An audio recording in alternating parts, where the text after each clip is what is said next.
안녕하세요. 세계경영입니다. 한국은 세계사에서 다른 사례를 찾아볼 수 없을 정도의 엄청난 성과를 아주 빠른 시간 동안 이룩한 나라입니다.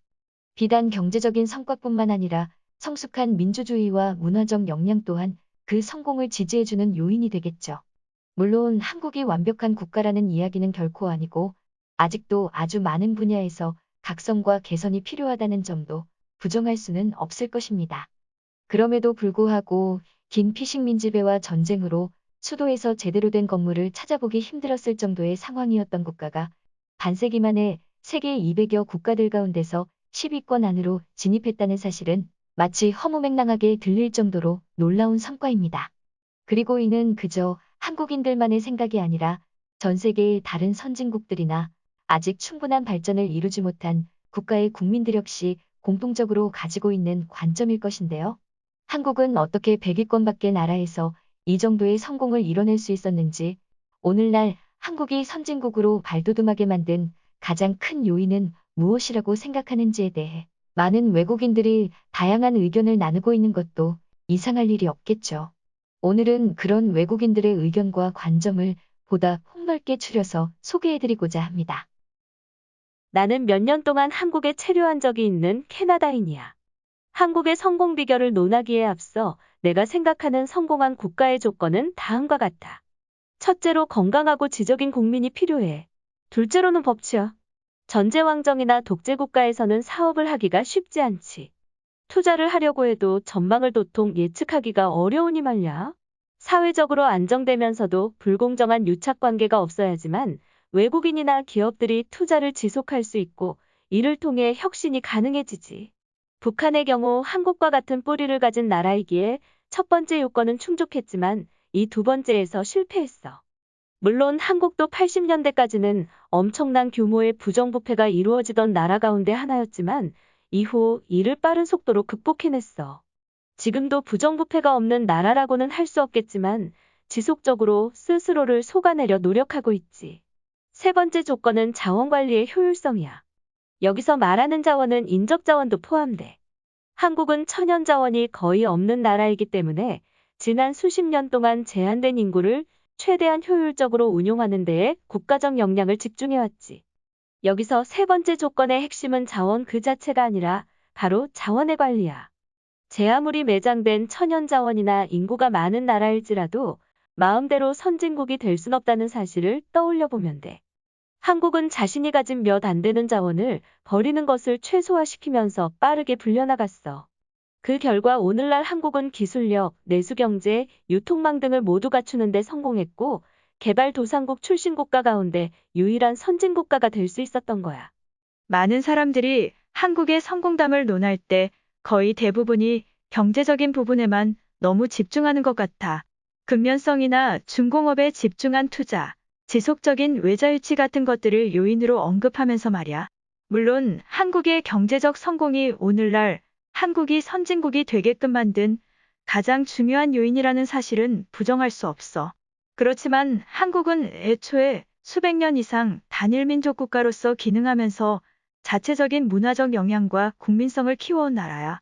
본인들이 알게 모르게 쌓아온 단결력과 추진력이 20세기 중반 이후에 본격적으로 폭발한 편에 가깝지.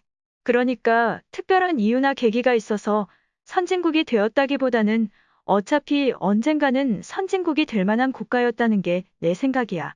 글쎄, 한국이 분명 부유하고 문화적으로 발전한 국가라는 사실에는 동의하지만 그렇다고 한국을 성공한 국가라고 말하기에는 아직 무리가 있어. 우선 한국은 수시로 자국 대통령을 감옥에 보낼 정도로 정치적으로 성숙하지 못한 상황이야.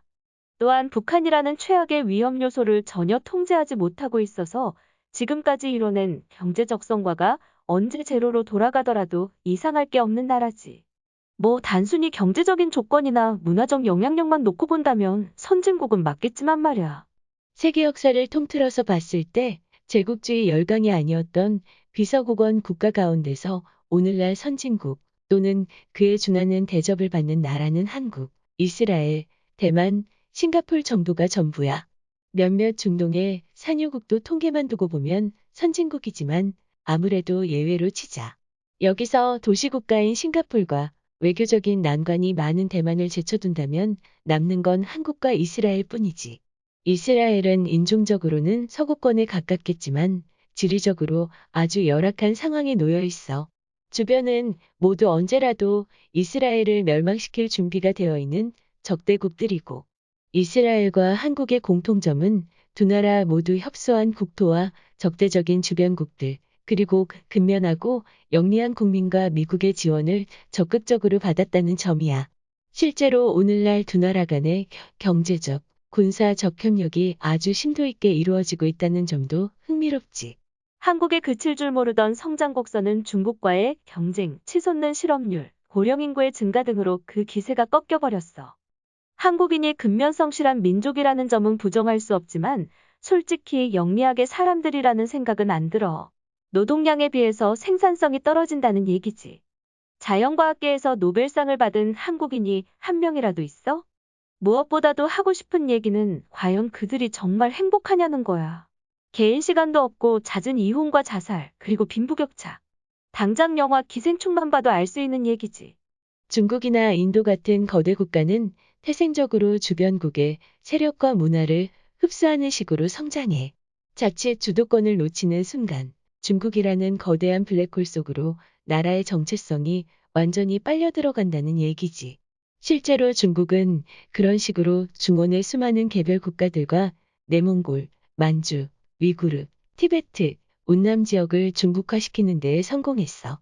그리고 한국의 역사는 중국이라는 집단과 국경을 맞대고 투쟁하는 과정으로 이루어져 있어. 근데 이르러서는 바다 건너의 일본까지 그 괴롭힘에 합세했지. 그럼에도 불구하고 한국이 현대까지 살아남아 독자적인 문화와 가치를 지키고 있다는 사실만으로도 한국의 성공 요인을 설명하기에는 충분해. 한국이 역사를 통해 얻은 투쟁 정신과 단결력이 아니었다면 아무리 그럴듯한 외부 지원이 있었더라도 오늘날의 성공은 불가능했을 거라고 생각해. 나는 1993년부터 94년까지 한국에 체류했었어. 솔직히 그때는 한국이 지금 수준의 성공을 이룰 거라고는 기대하지 못했지. 나는 현대 한국의 분기점을 서울올림픽으로 보고 있어. 지금껏 많은 나라들이 올림픽을 개최했지만 거의 대부분은 그들이 원하는 경제적 효과를 얻지 못했어. 애초에 그 정도 대회를 개최하는 데 들어가는 막대한 예산은 대회 수익으로 메꾸기는 어려울 정도로 큰 액수지. 그런데 한국은 완전히 예외였어. 당시 한국 정부는 절실하게 필요한 각종 인프라 투자를 올림픽을 기회 삼아 성공적으로 이뤄냈어. 이러한 성과는 한국의 국제사회에서의 입지 증진 효과뿐만 아니라 국민들의 민주화에 대한 열망까지 더욱 불을 붙이게끔 했지. 그러한 과정들과 함께 한국인 특유의 근면성과 영리함이 시너지 효과로 작용하면서 폭발적인 성장이 가능했던 거라고 생각해. 시청해주셔서 감사합니다. 세계경영이었습니다.